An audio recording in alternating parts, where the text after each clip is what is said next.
मैं हूं आकांक्षा और आप लोगों का स्वागत है ज़ोडिएक स्टारगेजर में। आज के इस वीडियो में हम लोग बात करेंगे ज्योतिष में बनने वाले धन योग के बारे में। वैसे मैंने आपको अपने कुछ वीडियोस में बताया हुआ है कि जब भी सेकंड, फिफ्थ, नाइन्थ और 11th हाउस का आपस में संबंध होता है तो एक धन योग का निर्माण होता है। लेकिन यहाँ पर इस धन योग को हम डिटेल में और डीपली समझेंगे।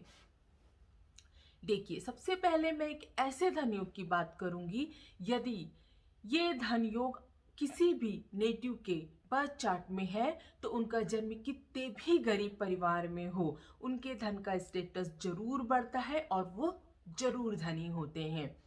वो कंडीशन है जब भी हमारे सेकंड हाउस का मालिक 11th हाउस में चला जाए और 11th हाउस का मालिक सेकंड हाउस में आ जाए, मतलब 2-11 का राशि परिवर्तन हो जाए, या दूसरे शब्दों में जब धनेश लाभ भाव में आ जाए और लाभेश धन भाव में चला जाए, ये एक बहुत अच्छे धन योग का निर्माण करता है। और ऐसा जातक जिसके बर्थ चार्ट में ये धन योग है वो एक दिन जरूर बहुत धनी होता है। अब दूसरे कंडीशन की बात करते हैं। सेम जब आपके सेकंड हाउस का मालिक और 11th हाउस का मालिक मीन्स आपका धनेश और लाभेश दोनों युति करके केंद्र या त्रिकोण में बैठे हों और उसको आपके भाग्येश देखता हो। भाग्येश मीन्स आपका नवमेश देखता हो, मतलब धनेश लाभेश की युति केंद्र त्रिकोण में हो और उसको आपका भाग्येश मीन्स नवमेश देखता हो, तो ये भी एक बहुत अच्छे धन योग का निर्माण करता है। अब एक और नेक्स्ट कंडीशन आपको बताती हूँ धन योग की। यदि 11th हाउस का मालिक 5th हाउस में चला जाए या 5th हाउस का मालिक 11th हाउस में चला जाए और इस सिचुएशन को कहीं से भी आपका भाग्येश मीन्स आपका नवमेश देखता हो, मीन्स दृष्टि डालता हो, तो ये भी एक बहुत अच्छे धन योग का निर्माण करता है। ये धन योग और भी एक्स्ट्राऑर्डिनरी हो जाता है जब इस योग का संबंध आपके धनेश या धन भाव से हो जाता है, तब ये एक एक्स्ट्राऑर्डिनरी धन योग का निर्माण करता है। हम इसको लक्ष्मी योग भी कहते हैं। जब 11th का स्वामी 5th में चला जाए, 5th का स्वामी 11th में आ जाए और आपका भाग्येश उसको दृष्टि देता हो और इसी कंडीशन की का संबंध कहीं से भी आपके धनेश या धन भाव से हो जाए, एक्सीलेंट लक्ष्मी योग बनाता है ये। एक और धन योग की बात करेंगे। यदि चंद्रमा और मंगल की युति आपके बर्थ चार्ट में हो, बट ध्यान दीजिए यहां पर चंद्रमा और मंगल की युति केंद्र या त्रिकोण में होनी चाहिए, मतलब चंद्रमा और मंगल की युति केंद्र या त्रिकोण में हो और उसको कहीं से भी जुपिटर एस्पेक्ट कर रहे हों, दृष्टि डाल रहे हों, या जुपिटर ही इस युति के साथ हों, बैठे हों। जहां पे चंद्रमा और मंगल की युति है वहां पे जुपिटर साथ में ही बैठे हों, या जुपिटर इस चंद्रमा या मंगल की युति को दृष्टि डाल रहे हो और ये चंद्रमा और मंगल की युति केंद्र या त्रिकोण में बन रही हो, तो ये भी एक बहुत अच्छे धन योग का निर्माण करती है। मैं आपको एक और बहुत अच्छे धन योग के बारे में बताती हूँ। यदि किसी के बर्थ चार्ट में नवमेश, दशमेश और पंचमेश का संबंध धनेश और लाभेश से बनता है तो वो व्यक्ति धनी होता है। ये तो आपको एक जनरल प्रिंसिपल पता ही है।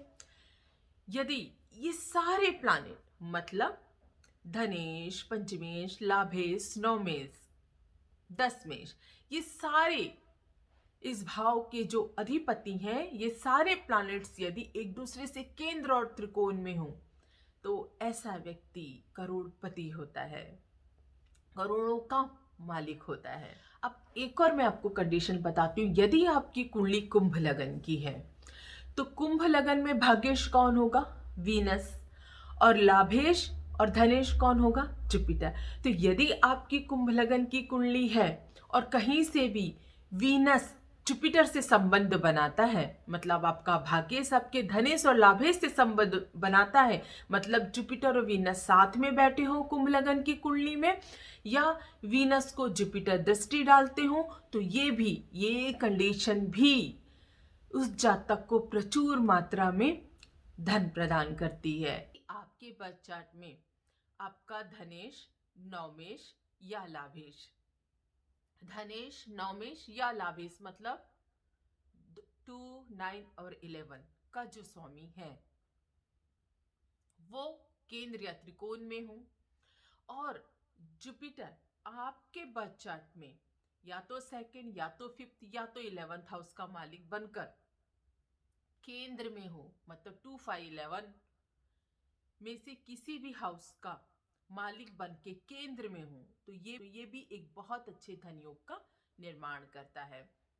अब आपको मैं इसको थोड़ा सा अच्छे से समझाती हूँ। ये कंडीशन कब बन सकती है? आप देखिए, यदि आपका जो बर्थ चार्ट है,